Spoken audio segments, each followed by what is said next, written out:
Alan Joey, kasama pa rin natin ngayon si Raul, isang embalsamador at aminadong necrophilia, nakikipagtalik sa bangkay. At kasama na rin natin si Dr. Vanessa Cainhug, siya ay isang psychiatrist mula sa Medical City. Magandang gabi po sa inyo, Dr. Cainhug. Yes. So, Doktora, ano ang pinagmumulan ng kondisyon na kung tawagin ay necrophilia? Mas at risk po usually sa mga tao na kung tawagin po natin ay mga loner, yung mga ayaw nila ng emotional relationships.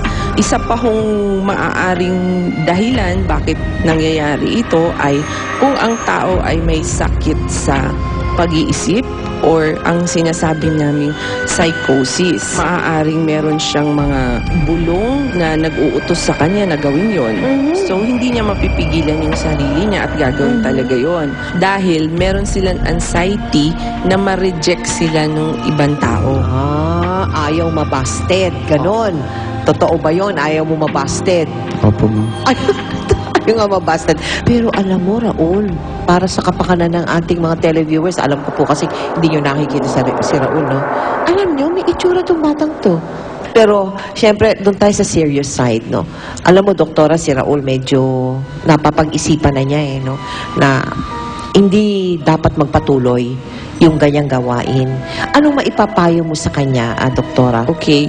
Sa kaso po ni Raul, nandyan na rin kasi yung may depression siya dahil a few months yata na umalis yung misis niya, pumasok siya sa ganitong trabaho, very vulnerable siya. Tapos yung mga anak nila, iniwan nila dun sa mga lolo't lola.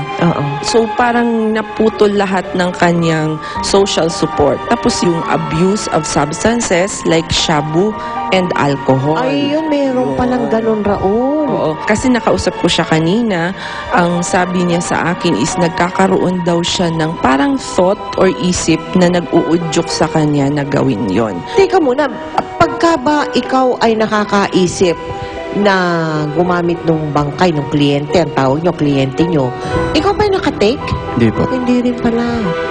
Okay, may mga tao na kahit na 1 month ago yung huling gamit, may mga pagbabago na rin sa isip. I see. Doktora, is this a rare condition? It's more common than we think. Kaya lang, hindi sila nagsisik ng consult, karamihan, kaya hindi na-document.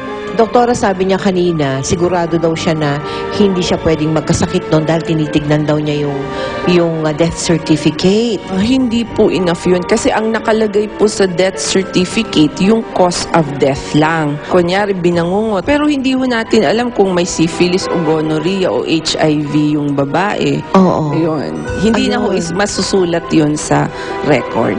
Oo. At hindi ba, Raul, pagkabangkay na, ang katawan niya matigas na, ganun?